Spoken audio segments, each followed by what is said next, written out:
الرجيم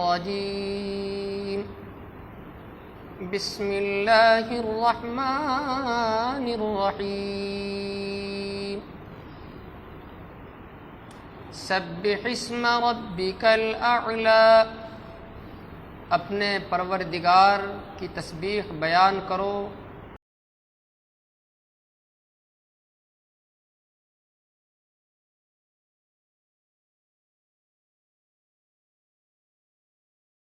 سب کچھ پیدا کیا پھر ٹھیک ٹھیک بنایا۔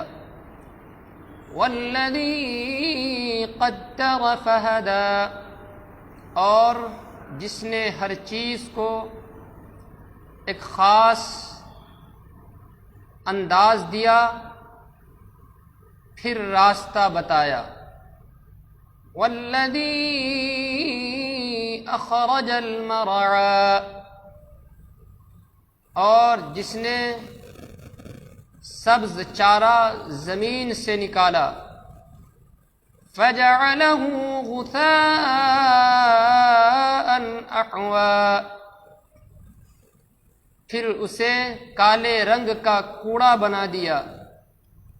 سنقرئک فلا تنسى، اے پیغمبر ہم تمہیں پڑھائیں گے پھر آپ نہیں بھولیں گے۔ الا ما شاء اللہ انہ یعلم الجہر وما یخفی، سوائے اس کے جسے اللہ چاہے۔ یقین رکھو وہ کھلی ہوئی چیزوں کو بھی جانتا ہے اور ان چیزوں کو بھی جو چھپی ہوئی ہیں۔ وَنُيَسِّرُكَ لِلْيُسْرَىٰ، اور تمہیں آسان شریعت پر چلنے کے لیے سہولت دیں گے۔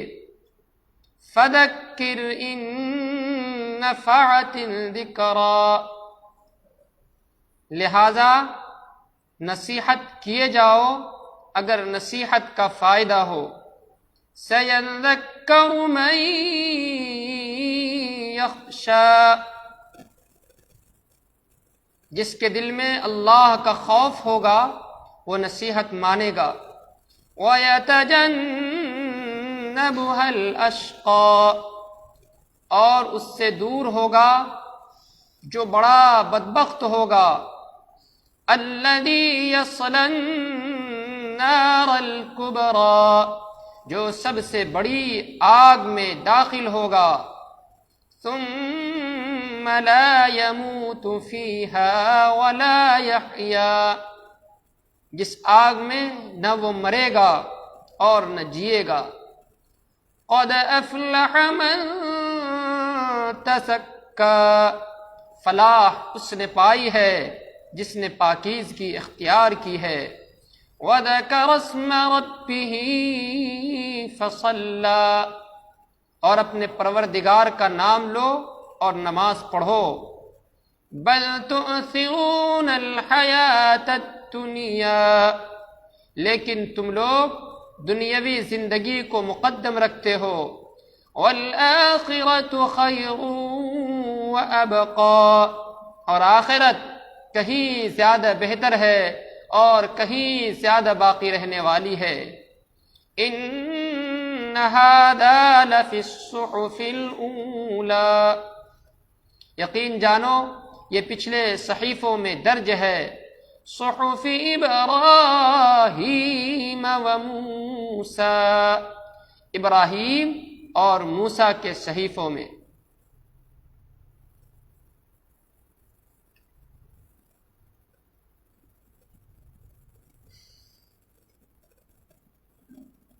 یہ سورہ اعلیٰ ہے، مکی صورت ہے اور اس میں کل 19 آیتیں ہیں۔ اس سے پہلے والی جو صورت تھی وہ سورہ طارق تھی۔ اس سورت کے اخیر میں، یعنی گزشتہ سورت کے اخیر میں، سورۃ طارق کے اخیر میں اللہ تبارک و تعالی نے فرمایا تھا انہ لقول فصل، کہ یہ قرآن فیصلہ کن بات ہے، مذاق نہیں ہے، جو کہتا ہے وہ حقیقت ہے۔ اور اس صورت میں سورہ اعلیٰ میں اللہ تبارک و تعالی نے انسان کی ہدایت، رہنمائی کو بیان فرمایا ہے۔ تو اس صورت میں فیصلہ کن بات اور اس صورت میں انسان کی ہدایت اور رہنمائی، تو دونوں صورت آپس میں مربوط ہو گئے، دونوں کا ایک دوسرے سے ربط ہو گیا۔ فیصلہ کن بات ہے، اور فیصلہ کن وہ بات ہے جس کے ذریعے انسان کی ہدایت اور رہنمائی کی جا رہی ہے۔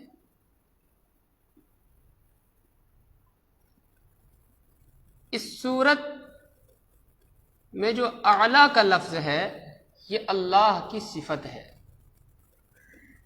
اللہ بلند و بالا ہے، برتر ہے تمام چیزوں سے، تمام عیوب سے، تمام نقص سے۔ اللہ کے اندر کوئی کمی نہیں ہے، تمام عیوب سے پاک ہے، تمام نقص سے پاک ہے۔ جب اللہ تبارک و تعالی تمام عیوب اور نقص سے پاک ہے تو اللہ جس کو بنائے گا، جس کی تخلیق کرے گا، وہ بھی تمام عیوب سے پاک ہوگا۔ آسمان کو بنایا، زمین کو بنایا، خود انسان کو دیکھیے، اللہ تبارک و تعالیٰ نے انسان کو بنایا، کوئی عیب نہیں انسان کے اندر، کوئی کمی نہیں، کوئی نقص نہیں، خوبی ہی خوبی ہے۔ جس طرح اللہ میں خوبی، اسی طرح انسان میں خوبی، اور ہر چیز کو اللہ تبارک و تعالیٰ نے ایک خاص انداز دیا، پھر راستہ بھی بتایا کہ کرنا کیا ہے۔ انسان پیدا ہوتا ہے، پھر انسان جوان ہوتا ہے، پھر ادھیڑ ہوتا ہے، پھر مر کھپ جاتا ہے۔ انسان کا کوئی وجود نہیں تھا، لیکن اللہ تبارک و تعالی نے انسان کو وجود بخشا، اور آہستہ آہستہ اللہ تبارک و تعالی نے انسان کی تربیت کی، انسان کی رہنمائی کی، انسان کو راستہ بتایا۔ اس کے بعد پھر انسان اگر نیک کی کے ساتھ زندگی گزارتا ہے، نیک نامی کے ساتھ زندگی گزارتا ہے تو ہمیشہ باقی رہتا ہے، اور اگر جیسی تیسی زندگی گزارتا ہے، الجلول زندگی گزارتا ہے، تو اس کا نام باقی نہیں رہتا۔ حضرت آدم علیہ السلام سے لے کر کے آج تک، از آدم تا ایدم، کوئی باقی ہے؟ لیکن جن لوگوں نے نیک کام کیا، اچھا کام کیا، لوگوں کی رہنمائی، لوگوں کی بھلائی، لوگوں کی اچھائی کے لیے کام کیا، ان لوگوں کا نام آج بھی باقی ہے یا نہیں ہے باقی؟ بہت سارے لوگ، بہت مثالیں ہیں اس کی، بہت مثالیں ہیں اس کی۔ ہمارے اکابرین حضرت مولانا الیاس صاحب رحمۃ اللہ علیہ، دین کی تبلیغ کا کام کیا انہوں نے؟ آج پوری دنیا کے اندر تبلیغ کا کام ہو رہا ہے، کیا مولانا الیاس صاحب کا نام مٹ گیا؟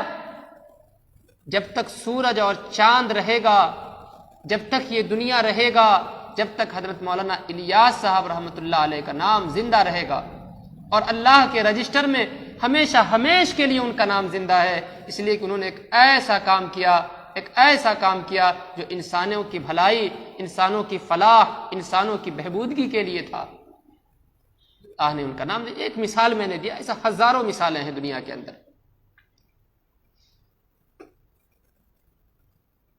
اسی لیے انسان کو ہمیشہ نیک کام اور بھلائی کرتے رہنا چاہیے، ہمیشہ یہ سوچنا چاہیے کہ ہمیں اس دنیا میں رہنا نہیں ہے، آج ہو یا کل ہو، اس دنیا کو چھوڑ دینا ہے، کوئی رہنے کے لیے نہیں آیا۔ سنقرئک فلا تنسا. اچھا، جس طرح بارش ہوتی ہے، مثال سے سمجھایا اللہ تبارک و تعالیٰ نے کہ بارش ہوتی ہے تو سبزہ نکلتا ہے، زمین سے سبزہ نکلتا ہے، اور کچھ دنوں کے بعد وہ کیا ہو جاتا ہے؟ کالے رنگ کا ہو جاتا ہے، کالا کوڑا ہو جاتا ہے. ہو جاتا نہیں ہو جاتا؟ اسی طرح انسان مر جائے گا، کھپ جائے گا، اس کا کوئی وجود باقی نہیں رہے گا. لیکن اگر اچھا کام کرے گا انسان تو وجود باقی رہے گا. والذی اخرج المرعى فجعله غثاء احوا سنقرئک فلا تنسا.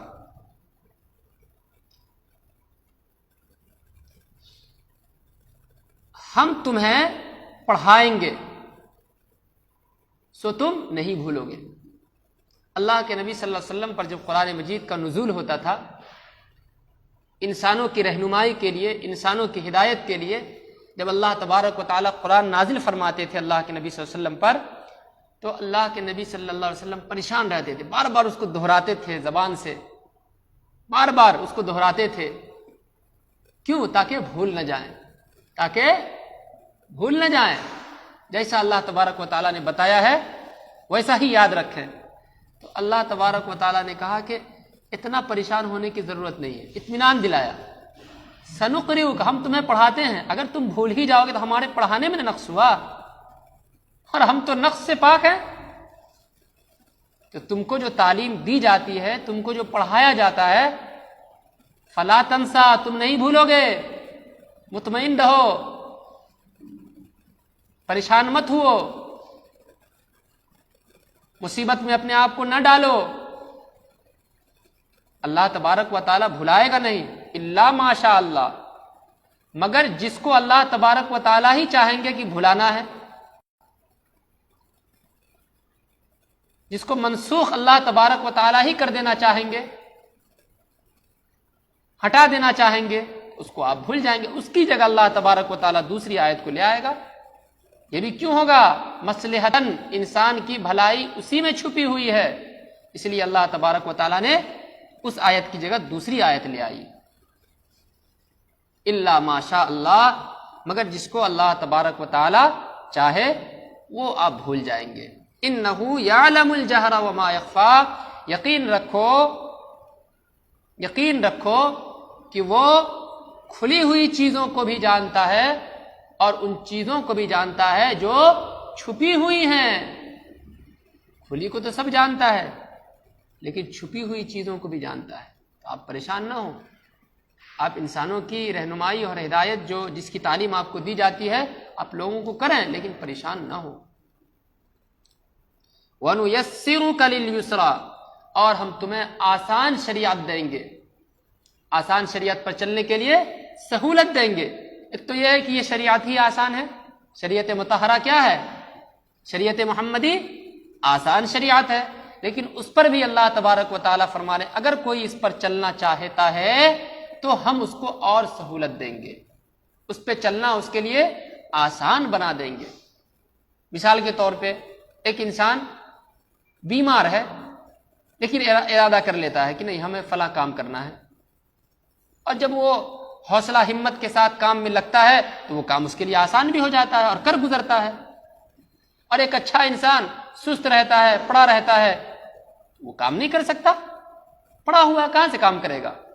تو جب یہ شریعت آسان ہے، لیکن اگر آپ اس پر چلنا چاہیں گے اللہ تبارک و تعالیٰ اس پر اور سہولت دیں گے اور آسان کر دیں گے اس کو آپ کے لیے کہ آپ اطمینان سے چل سکیں اس پر. فذکر ان نفعت الذکریٰ، لہذا تم نصیحت کیے جاؤ. یہ مت سمجھیے کہ بغیر تعلیم کے، بغیر لوگوں کے پڑھائے سمجھائے، اللہ کی الوہیت بتائے، اللہ کی وحدانیت بتائے، انسان اور عام آدمی ایمان لے آئے گا. ایسا نہیں ہے، آپ کو تو محنت کرنا ہی پڑے گا. اور جو محمد الرسول اللہ صلی اللہ علیہ وسلم کے وارث ہیں ان کو بھی محنت کرنا پڑے گا، کوشش کرنی پڑے گی، تب جا کر کے دین پھیلے گا. فذکر، لہذا تم نصیحت کیے جاؤ اگر نصیحت کا فائدہ ہو. سیذکر من یخشی، جس کے دل میں اللہ کا خوف ہوگا، اللہ کا ڈر ہوگا، وہ نصیحت مانے گا.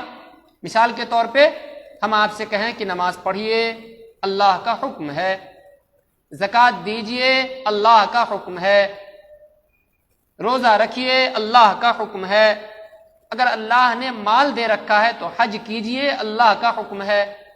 اب جس کے دل میں اللہ کا خوف ہوگا، اللہ کا ڈر ہوگا، اگر وہ استطاعت رکھتا ہے نماز پڑھنے کی تو نماز پڑھے گا، روزہ رکھنے کی تو روزہ رکھے گا، زکوٰۃ دینے کی تو زکوٰۃ دے گا، حج کرنے کی تو حج کرے گا۔ لیکن جس کے دل میں اللہ کا خوف ہی نہیں، وہ تو اس سے دور بھاگے گا۔ تو جب تک بتایا نہیں جائے گا اس وقت اس کو پتہ کیسے چلے گا؟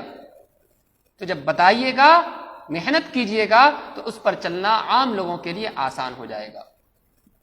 فذکر ان نفعت الذکری سیذکر من یخشی ویتجنبها الاشقی، اور اس سے دور ہوگا جو بڑا بدبخت ہے، جو بڑا بدبخت ہوگا وہ اس سے دور ہوگا۔ کس سے؟ آپ کی نصیحت سے، آپ کی تعلیم سے، آپ کی تبلیغ سے، آپ کی ہدایت سے۔ جو بدبخت ہوگا وہ کیا ہوگا؟ دور رہے گا۔ الذی یصلی النار الکبریٰ، تو جو دور رہے گا اس کو سب سے بڑی آگ میں داخل کیا جائے گا۔ الذی یصلی النار الکبریٰ ثم لا يموت فیہا ولا یحییٰ، اس آگ میں نہ وہ مرے گا اور نہ جیے گا۔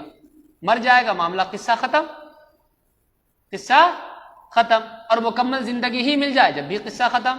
تو نہ وہ مرے گا نہ جیے گا، ایک دم دونوں کے بیچ میں رہے گا، پریشان پریشان رہے گا، پریشان پریشان رہے گا، نہ وہ مرے گا نہ جیے گا۔ جب انسان کو پریشانی ہوتی ہے، انسان مر جاتا ہے، پریشانی ختم ہو جاتی ہے نا بھائی۔ لیکن کفار جو اللہ کی باتوں کو نہیں مانتے ہیں، اللہ کے رسول کی باتوں کو نہیں مانتے ہیں، اللہ کے رسول کے وارثین کی بات کو نہیں مانتے ہیں، نہ وہ مریں گے اور نہ وہ جیئیں گے۔ قد افلح من تزکا، فلاح اس نے پائی ہے جس نے پاکیزگی اختیار کی ہے۔ کامیاب وہ ہوا ہے جو پاکیزگی اختیار کیا، تقوی اختیار کیا، پرہیزگاری اختیار کیا، قرآن کی تعلیمات کو مانا، وہ فلاح پا گیا، وہ کامیاب ہو گیا۔ وذکر اسم ربہ فصلی، اور اپنے رب کا نام لو اور نماز پڑھو۔ اپنے رب کا نام لو، اللہ اکبر، تکبیر تحریمہ، تکبیر اللہ اکبر کہتے ہیں نا، تو اللہ کے نام سے نماز کی شروعات کرتے ہیں، پھر نماز پڑھتے ہیں، تو وہی بتایا یہاں تکبیر تحریمہ اس سے مراد ہے۔ وذکر اسم ربہ فصلی، اپنے پروردگار کا نام لو پھر نماز پڑھو۔ بل تؤثرون الحیات الدنیا، لیکن افسوس کی بات یہ ہے کہ تم لوگ دنیاوی زندگی کو مقدم رکھتے ہو، شادی بیاہ کو مقدم رکھتے ہو، رسم و رواج کو مقدم رکھتے ہو، تمہارے دل میں جو نفسانی خواہشات ہوتی ہے اس کو مقدم رکھتے ہو۔ بچہ کر لو، ٹھیک کیا، کوئی بات نہیں، نہیں، ذرا تصور کیجئے کہ آپ کے سامنے آپ کا بیٹا، آپ کی بیٹی، آپ کے خاندان کے لوگ، آپ کا بھائی، آپ کا پڑوسی آگ میں جلے گا، اچھا لگے گا؟ کسی کو اچھا لگے گا؟ بالکل اچھا نہیں لگے گا۔ جب اچھا نہیں لگے گا تو جب آپ اس کو برائی کرنے کے لیے چھوڑ رہے ہیں، اللہ کی نافرمانی کرنے کے لیے چھوڑ رہے ہیں، تو گویا کہ اس کو آپ آگ میں جلا رہے ہیں۔ بالکل نہیں، سختی سے منع کیجئے، نہیں، اور جب پہلے دن آپ منع کر دیجیے گا، روک دیجیے گا، پھر زندگی میں وہ کبھی نہیں کرے گا۔ دنیاوی زندگی کو مقدم رکھتے ہو، حالانکہ آخرت کہیں زیادہ بہتر ہے، آخرت کہیں زیادہ بہتر ہے اور کہیں زیادہ باقی رہنے والا ہے۔ جو انسان مر جاتا ہے وہ ہمیشہ ہمیش کے لیے زندہ ہو جاتا ہے، ہمیشہ ہمیش کے لیے زندہ ہو جاتا ہے، جنت میں چلا جاتا ہے، اللہ کے ہاں چلا جاتا ہے۔ وہیں سے اگر وہ اچھا انسان ہے، نیک انسان ہے، تو اس کو جزا ملنے لگتی ہے، اور اگر برا انسان ہے تو اس کو سزا ملنے لگتی ہے۔ یہ تو دنیاوی زندگی، تھوڑی زندگی ہے۔ ان ھذا لفی الصحف الاولی، یقین رکھو یہ پچھلے صحیفوں میں بھی درج ہے، صحف ابراہیم و موسیٰ، ابراہیم اور موسیٰ کے صحیفے میں۔ موسیٰ علیہ السلام کا صحیفہ تو معلوم ہی ہے، ان کے صحیفے کا نام کیا تھا؟ کوئی بتائیے؟ تورات۔ کیا نام تھا؟ تورات۔